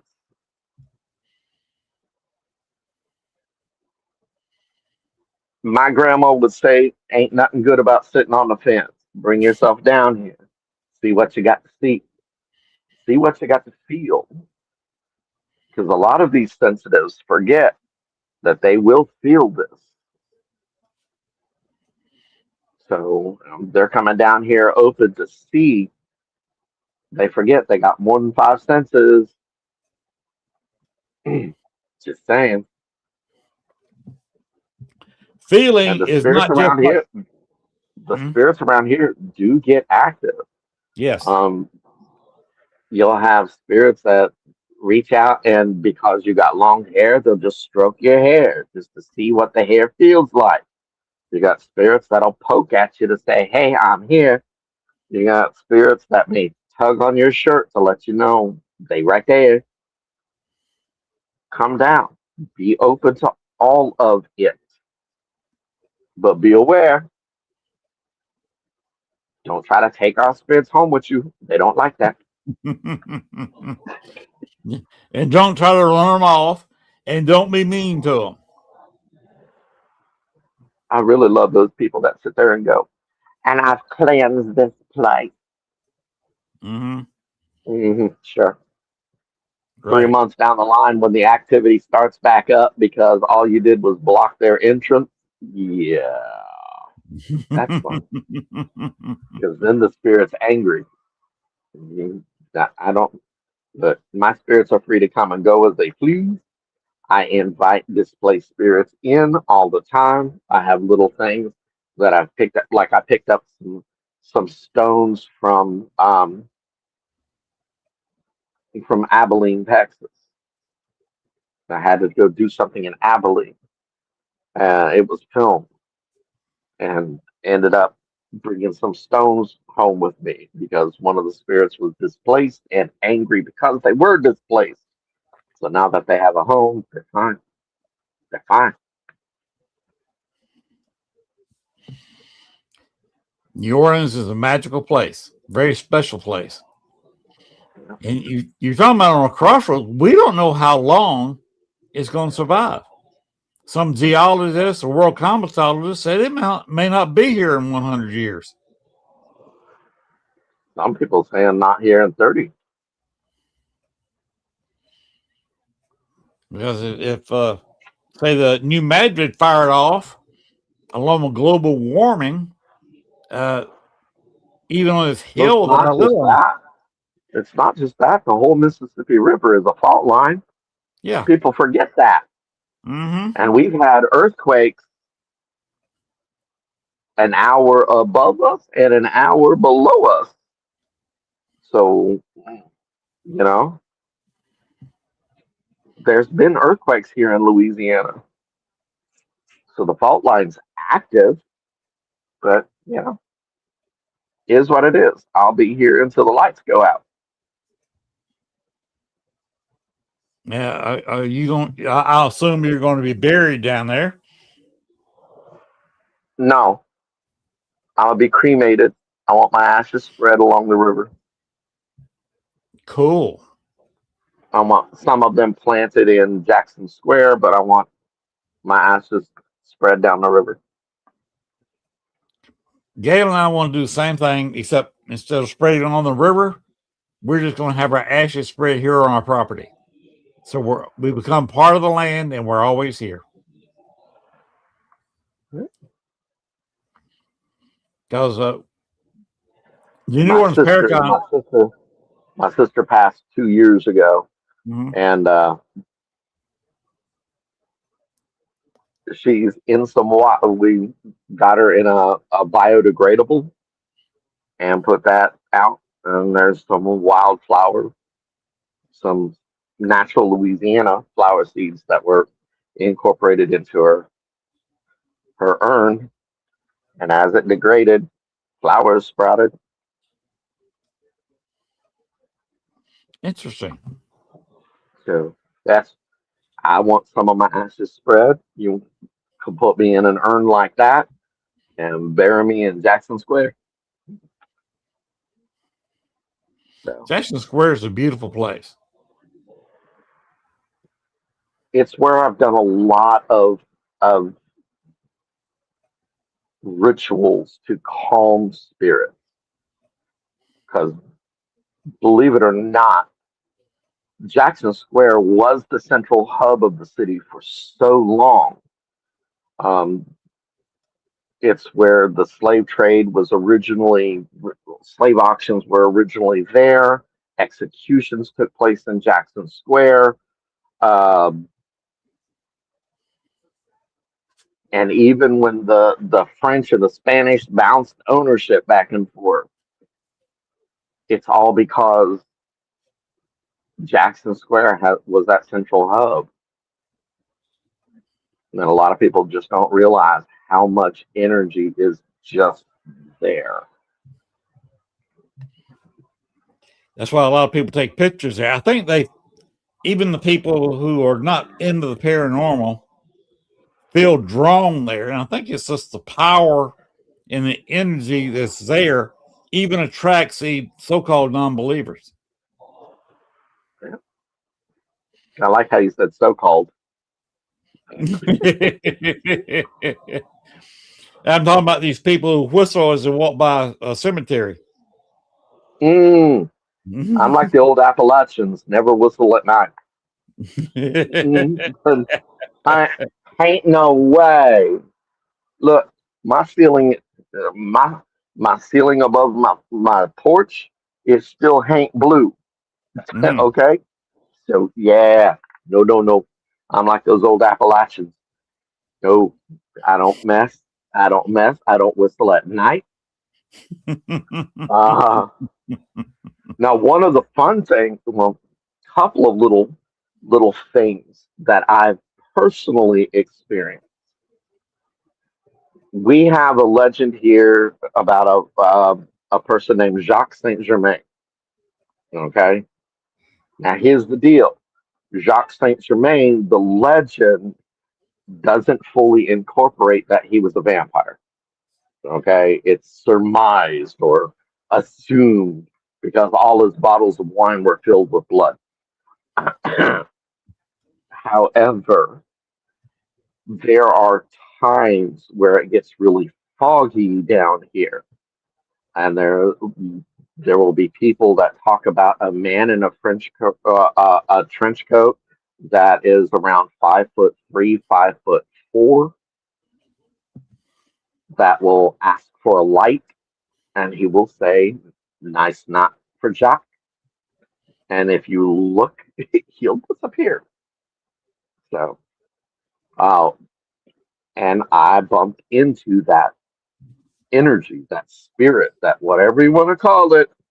I do not believe Jacques Saint Germain is dead. I think, in fact, that Jacques Saint Germain was actually the Comte Saint Germain. Look him up, people, from Europe. Do they have anything in their street They name? had one thing. They had one thing in common that these two people did. That these supposed two people did. They paid for everything in perfect gemstones, diamonds, rubies, emeralds. They never paid in cash.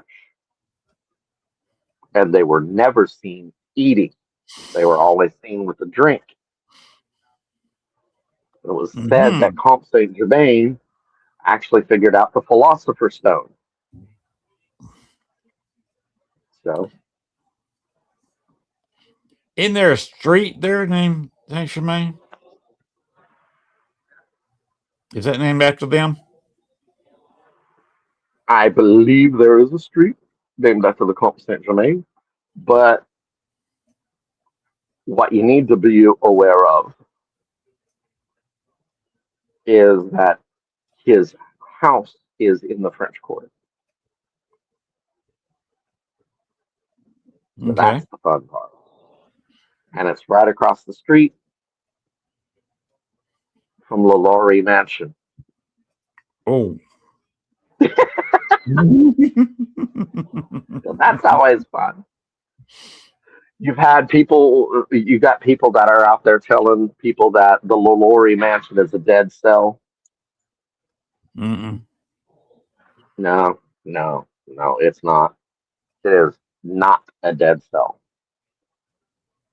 So every now and then, people feel it, people see it, people hear it. So How do you if feel people are about it? still feeling, I feel, and I even got to do a little something over there with Jack Osborne and his crew. So that was fun while they did their little ghost hunt. So I got to do some things with that. That was fun. That was really fun and informative. Have you been on any of the TV shows, paranormal TV shows? Besides Jack Osborne's, I don't Yes. remember. I've done a lot of TV shows. So, but yeah. Is Jack as fun as he seems on TV? Oh my God, he's freaking. Jack Osborne is one of the most respectful people when approaching paranormal that I've ever met in my life. So by far, all of that humor and wit that he has when he approaches active scene, he's very much business oriented, treats the spirits with respect, treats the place with respect. So he does it right. He does it right. Not like a certain That's someone. good to know because I did not know that. So I appreciate that piece of information. Thank you for sharing. You're welcome. Now, is there anything else we need to know? Something we haven't talked about yet about Voodoo Authentica? No, come, feel the place.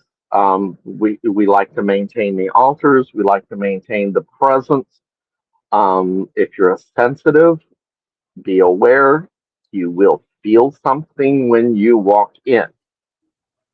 And I'm talking about anybody sensitive. So if you are a sensitive, you will feel something when you walk in. And what's the address to the place?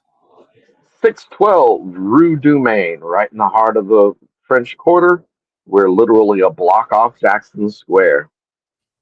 Wow. Now, let me ask you a personal question. And I've heard this about 50-50 debate. You've been down there, as you pointed out, about 30, 35 years, correct? About 39, almost 40 now. Your favorite restaurants to eat in New Orleans, are they on Bourbon Street or are they somewhere else? Oh, hell no. I do not eat on Bourbon Street. Bourbon Street is for people who have no flavor taste after drinking. I do not eat on Bourbon Street. There are some good restaurants, don't get me wrong. It's just the flavor is not right. Mm-hmm. The flavor there is made for people who've blown their taste buds on alcohol. You want good food? Hit Mother's. Hit Vampire Cafe. That's my favorite place to eat currently. There's all kinds of places. A lot of the locals like to go to a place called Coops. You'll have Turtle Bay.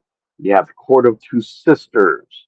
These are some places I would suggest that if you really truly want to feel what it's like to eat in New Orleans, some of the places I would suggest. One I was going to mention. What do you think of Oceana Grill?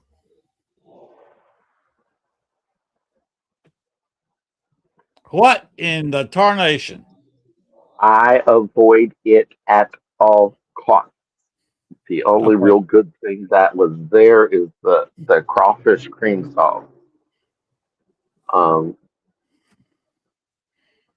Oceana used to be good when its sister restaurant was open, the Alpine. But there's been a lot of shift and a lot of changeover in management, so the food's really not the same anymore. About the only recipe that they still maintain is the crawfish cream sauce. Okay. The reason I kind of said it explicitly there, it sounded like somebody was walking on my ceiling here,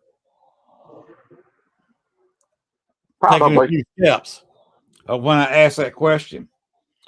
Trouble probably. is, I've only got a crawl space, maybe 1.5 feet up there. This is a house. It's not 2 stories. And Yeah, well, somebody my spirits size can don't give me have to on a deal with hands and that. knees up here. Spirits don't have to deal with that. They just True. walk through the roof. So I think the spirit sounded like it landed on top of my ceiling here. A new place. I'm not sure how to pronounce it. Luzana's, Liuzzas, Lounge and Grill. Haven't tried it yet. Couldn't honestly tell you. Okay. And how about Albertville Cuisine? It's okay. It's at 821 Albertville Street. It's okay. Because we're going to want to hit some of the nicer restaurants. We're not going to eat out. We're there for 8 nights. There's no way we eat out every night for lunch and supper. We run up a $2,000 eating tab. I'm gonna tell you right now.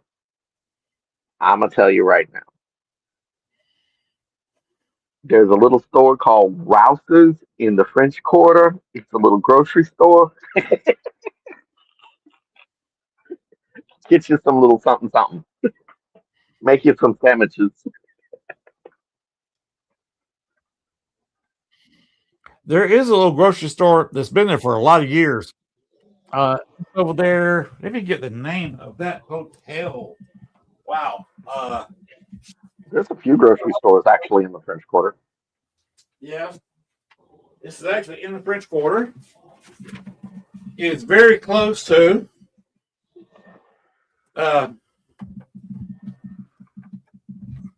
it's over there close to New Orleans and Hotel St. Pierre. Mm-hmm. Is that what I'm talking about? I know what you're talking about. It's okay. It's okay. Like I said, don't be afraid to hit you up these grocery stores. Get you a little something, something. Save the eating out for the big days. Save the eating out for when it feels special. But definitely try the Vampire Cafe. Say that is a good place? Oh yeah. Vampire Cafe is definitely a good place. And where is that? That's on the corner of St. Anne and Royal. And right behind it on St. Anne is the Boutique de Vampire. Mm-hmm. So make a stop there too.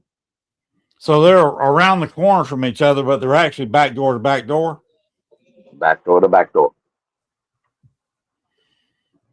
Okay, that's interesting. We appreciate that information because a lot of people watching the show are planning on coming to the Paracon that may not have been down in New Orleans before. Okay. If you're looking for vampire things to do, you got the Vampire Cafe, you got the Vampire Apothecary, you got Potions Bar, and then you have Boutique de Vampire. So they're all owned by Marita Crandall. Trust. Very good places to go. Okay. If you're looking for regular food, again, Vampire Cafe. You've got, dude, we even got a Popeyes just outside the French Quarter. So, all right. All of the McDonald's have shut down, just to let you know. There are no more McDonald's. The nearest McDonald's is going to be so far down Canal. Yeah, you may as well just take the streetcar there. But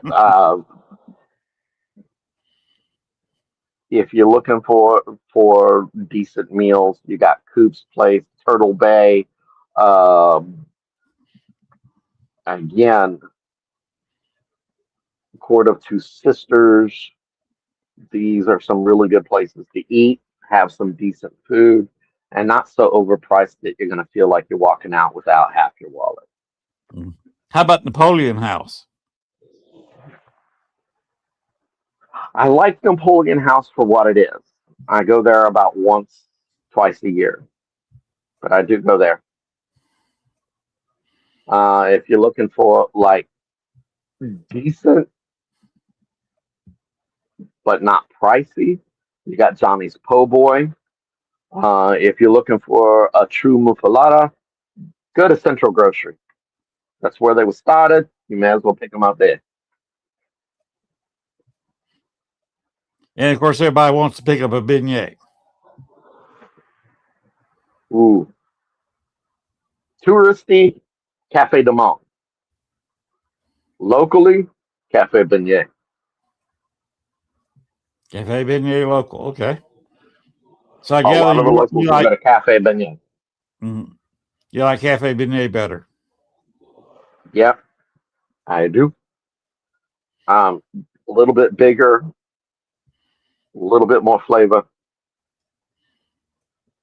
So yeah, I like the Cafe Beignet ones better. But don't get me wrong, I will still stop at Cafe de Monde and I will get touristy beignet just like everybody else. I'll walk around with my little Cafe de Monde sack because every now and then you gotta be a tourist in your own hometown. Who's got the best gumbo? Ooh. Depends on the style of gumbo you want. I like a good seafood gumbo. I would go to the gumbo shop, not the gumbo pots. Two different places with the word gumbo in them. Cafe Maspero's has a good gumbo. So,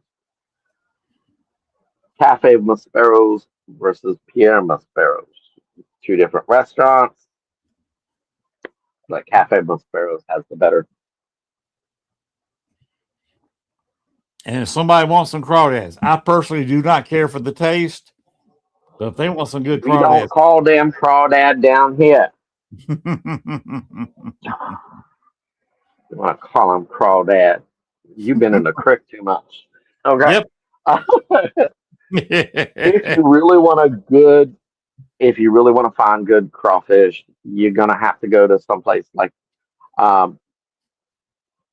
the French Market Cafe, where they do an actual boil right there in the. You can smell it when they do a their bowl. It's on the corner of St. Philip and Decatur. I will warn everybody coming. Got a lot of road construction, so you have to kind of duck around all these little fenced-in areas, but you can still get to all the shops, all the things. Just take your time. Don't trip up on the road construction. Are they ever going to finish that road construction?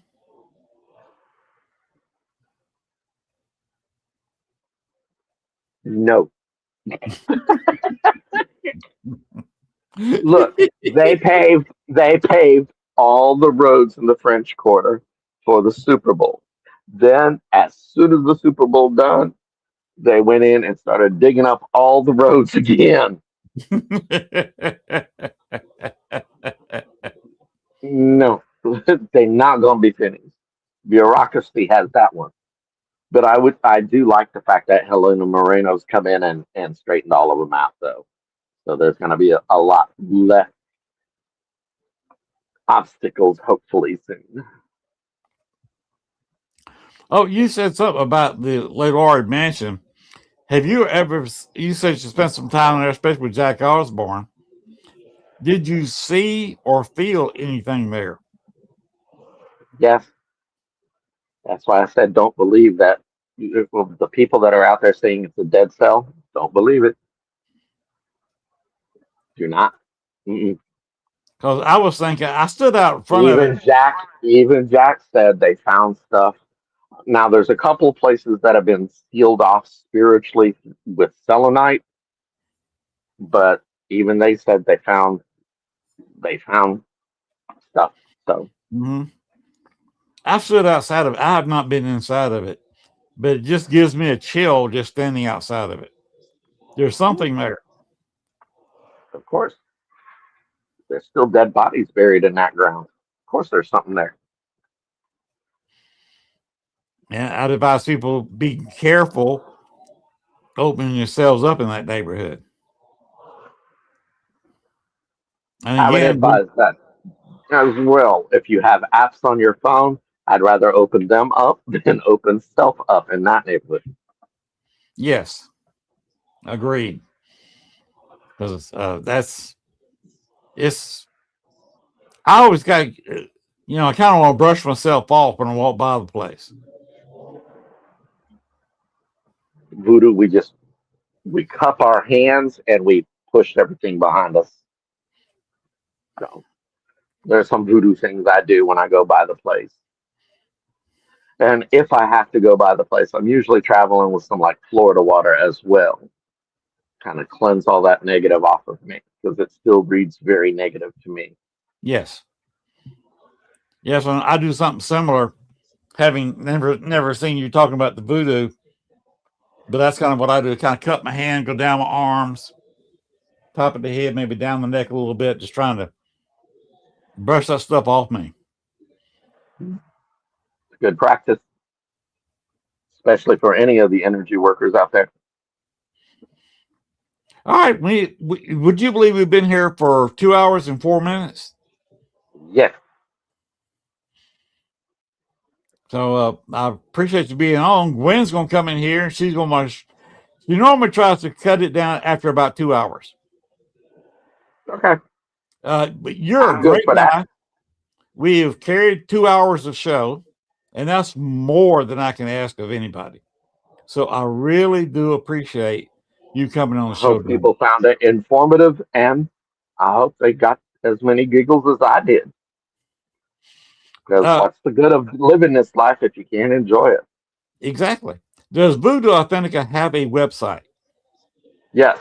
www.voodooshop, spelled the American way, VOODOOSHOP.com. And where can people get your books? On Amazon and the usual places? You can get it from Amazon.com. You can buy it from, I think one of my books is even being sold by Barnes and Nobles now. One of them is listed at Walmart, of all places. And you can get them through Voodoo Authentica. And they can get them from you at the Paracon, the Orange Paracon, the very end of July, the 31st and August 1st and 2nd, where we will all be gathering our spirits and our personal energy and our personal bodies in New Orleans and spending time with each other. I'm looking forward to it. I'm looking forward to it too. Like I said, the first time I'm taking off the entire weekend for it. And I'm very much looking forward to your opening ceremonies.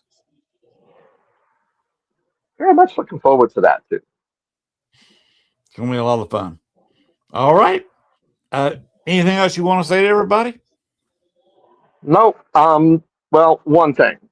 Okay. First of all, 3 bad things.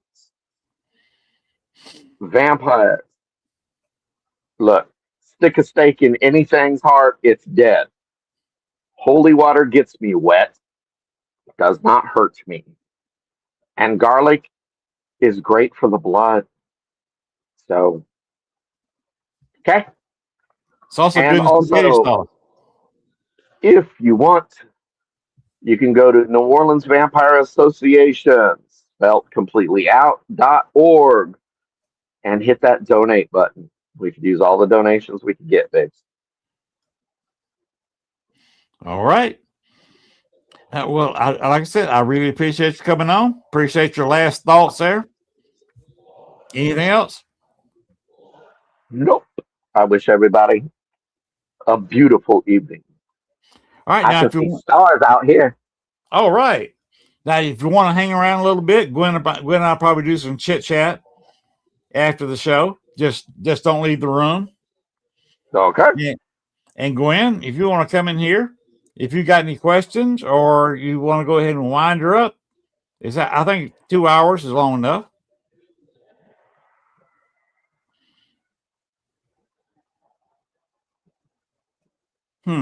Speak of the devil, she usually pops up. Hi, Len. Oh, wait a minute. Gwen grew a mustache. That's not a Gwen. Hey guys, I Hello. had to go to the potty. I sat there for 2 hours going, I gotta go. I was messing with Len for a second because he was like, Gwen, we're going to close out. And I'm just sitting there for a second. I'm messing with him. And then I popped it up because he said, something about the devil. And I popped in. All right, guys. Well, yeah, it's been 2 hours, so I think we need to end it, even though it's been good. So. Well, there's something we got to say to Len, too. Happy belated birthday. We boo-booed. Thank you. We boo-booed, and belated happy birthday. And I'm sorry. I usually try to keep on top of it, but the heat has been draining me so bad. It's been rough. I understand. All right. Happy Like I said, birthday. if everybody wants to hang around, we'll hang around as long as Gwen wants to. And I think it's been a fun show. But I think we need to go ahead and shut her down. I got the ending video already loaded up right here below me. All right, here we go. Good night, everybody. Good night. Night.